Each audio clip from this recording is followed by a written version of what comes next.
지금 뉴욕 맨해튼의 심장부 타임스퀘어의 거대 전광판들을 한번 보십시오.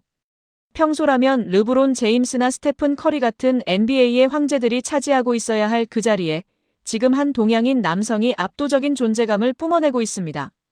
2026년 2월 현재 북중미 월드컵을 불과 몇 달 앞둔 지금 미국 전역이 충격에 빠졌습니다. 149년 축구 역사상 단 한 번도 없었던 일이 상업주의의 끝판왕이라 불리는 미국 본토에서 벌어지고 있기 때문입니다. 스포츠 마케팅 역사상 전례가 없는 사건이 터졌습니다. 손흥민 선수가 북미 대륙에서만 무려 20개가 넘는 글로벌 브랜드의 메인 모델로 발탁되며 미국의 국민 스포츠 스타들을 광고 개수와 계약 규모에서 완전히 제쳐버린 것입니다. 왜 콧대 높은 미국 기업들은 자국의 슈퍼스타들을 제쳐두고 한국의 손흥민에게 백지수표를 내밀고 있을까요? 단순히 축구를 잘해서일까요? 아니면 우리가 모르는 또 다른 거대한 흐름이 있는 걸까요? 오늘 우리는 60조 원 규모의 북미 스포츠 시장을 단숨에 집어삼킨 손흥민 현상의 실체와 현지 전문가들이 입을 모아 경악하는 그 보이지 않는 진실에 대해 깊이 있게 파헤쳐 보겠습니다. 2026년 2월의 뉴욕은 섭씨 영하의 추위가 기승을 부리고 있지만 광고 시장은 그 어느 때보다 뜨겁게 달아오르고 있습니다. 나이키, 애플, 테슬라, 그리고 명품 브랜드인 버버리와 투미까지 업종을 불문하고 미국의 거대 자본들이 약속이나 한 듯 손흥민의 얼굴을 내걸고 있습니다. 맨해튼 5번가를 걷다 보면 5분마다 한 번씩 손흥민의 얼굴을 마주치게 됩니다. 이것은 단순한 광고가 아닙니다. 명백히 아시아인에 대한 서구권의 고정관념을 산산조각낸 문화적 침공입니다. 사건의 발단은 지난달 발표된 미국 내 가장 영향력 있는 스포츠 아이콘 조사 결과였습니다. 전통적인 강자인 르브론 제임스와 쿼터백 패트릭 마홈스를 제치고 손흥민이 상업적 가치 부문 1위를 차지한 것입니다. 미국 마케팅 협회의 한 임원은 인터뷰에서 이렇게 말했습니다. 우리는 르브론에게서 지배력을 보지만 손흥민에게서는 갈망을 봅니다. 그는 전 세계 50억 축구 팬과 소통할 수 있는 유일한 열쇠입니다. 그 순간 미국 광고계는 깨달았습니다. 농구와 미식축구라는 로컬 스포츠의 한계를 넘어 전 지구적인 파괴력을 가진 인물은 바로 손흥민이라는 사실을 말입니다. 손흥민의 광고 촬영장에는 수백 명의 현지 팬들이 몰려들어 인산인해를 이룹니다. 촬영을 위해 손흥민이 가볍게 미소를 지을 때마다 현장의 스태프들조차 넋을 잃고 그를 바라봅니다. 땀방울 하나, 잔디 위를 걷는 발걸음 하나까지도 자본의 가치로 환산되는 이 냉혹한 도시에서 손흥민은 가장 따뜻하고 세련된 아이콘으로 자리 잡았습니다.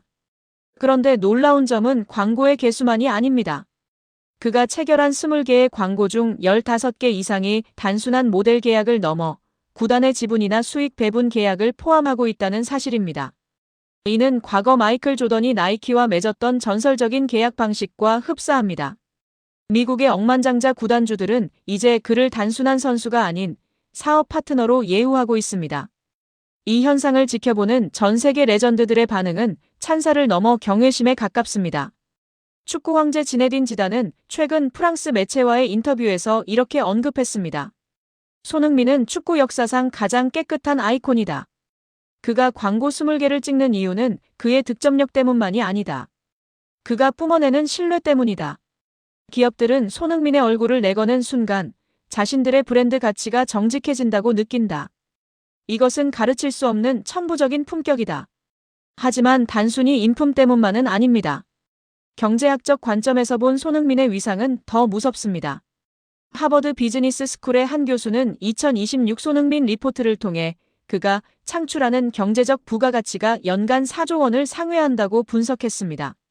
르브론 제임스가 미국 내수 시장에 집중되어 있다면 손흥민은 아시아의 거대 자본과 서구의 하이엔드 브랜드를 연결하는 유일한 통로입니다. 명백히 손흥민은 인종의 벽을 넘었습니다. 과거 10년 전 동양인 선수가 유럽의 명품 모델이 되었을 때 사람들은 이례적이라고 말했습니다. 하지만 지금은 어떻습니까? 손흥민이 입지 않은 옷은 유행하지 않고 손흥민이 쓰지 않는 전자기기는 혁신적이지 않다는 평가가 나올 정도입니다.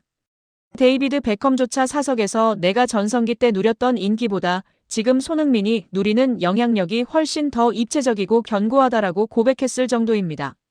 미국의 스포츠 전문 매체 ESPN은 한술 더 떠 르브론의 시대가 가고 소니의 시대가 도래했다는 헤드라인을 뽑았습니다. 이들은 손흥민이 훈련장에서 보여주는 성실함과 팬들을 대하는 태도가 광고주들에게는 최고의 리스크 관리라고 분석합니다. 구설수 하나 없는 완벽한 사생활, 그리고 경기장 위에서의 압도적인 퍼포먼스. 이 두 가지가 결합된 결과가 바로 광고 20개라는 경이로운 숫자로 나타난 것입니다.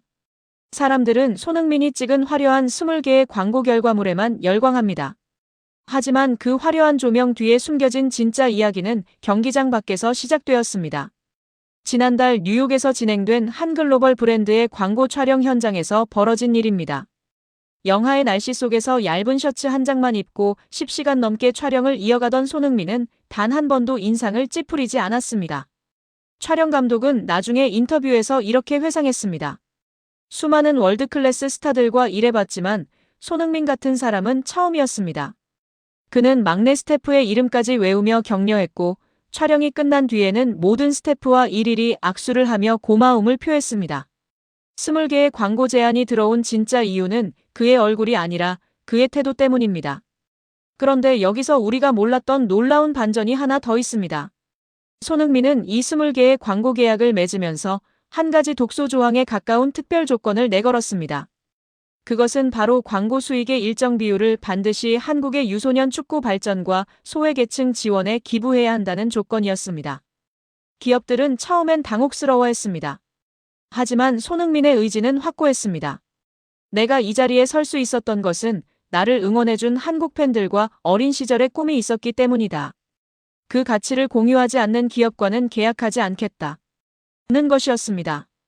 그 순간 냉혹한 비즈니스 세계의 광고주들은 큰 감동을 받았습니다. 수익만을 쫓는 스타가 아닌 자신의 뿌리를 기억하고 가치를 나누는 진정한 리더의 모습을 보았기 때문입니다. 결국 테슬라를 비롯한 세계적인 대기업들은 손흥민의 제안을 전적으로 수용했고 오히려 기부 금액을 2배로 늘려 제안하는 파격적인 모습을 보였습니다. 이것이 바로 손흥민이라는 이름 석자가 NBA 스타들을 제치고 북미 시장의 심장을 장악할 수 있었던 진짜 이유입니다. 그는 단순히 상품을 파는 모델이 아니라 더 나은 세상을 만드는 메시지 그 자체가 되었습니다. 2026년 2월, 우리는 지금 스포츠 역사의 거대한 패러다임이 바뀌는 순간을 목격하고 있습니다. 중계권료 47배 폭등, 광고 20개 석권, NBA 스타들을 압도하는 상업적 위상. 이 모든 숫자가 가리키는 방향은 단 하나입니다. 대한민국 축구의 자존심 손흥민이 전 세계 축구의 중심이자 자본의 중심인 북미 대륙을 완벽하게 평정했다는 사실입니다. 하지만 우리가 진정으로 자랑스러워해야 할 것은 그의 재산이나 광고 개수가 아닙니다. 세계 최고의 자리에 서서도 겸손함을 잃지 않고 자신의 영향력을 더 선한 곳에 쓰고자 하는 그 품격입니다. 그는 명백히 우리 시대의 가장 위대한 리더이자 대한민국의 국격을 드높이는 살아있는 전설입니다. 우리는 훗날 우리의 자녀들에게 이렇게 말할 것입니다. 아빠는, 엄마는 손흥민이라는 위대한 시대와 함께 숨 쉬었단다.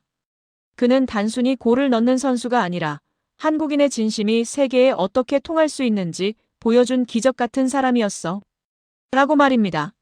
손흥민 선수의 질주는 아직 끝나지 않았습니다. 다가올 2026 북중미 월드컵에서 그가 써내려갈 또 다른 신화는 어떤 모습일까요? 여러분의 생각은 어떠신가요? 세계를 뒤흔든 손흥민의 위상에 대해 여러분의 뜨거운 응원과 의견을 댓글로 남겨주세요. 영상이 좋으셨다면 구독과 좋아요 부탁드리며 저는 더 소름 돋는 스포츠 인사이트로 다시 돌아오겠습니다. 지금까지 시청해주셔서 감사합니다.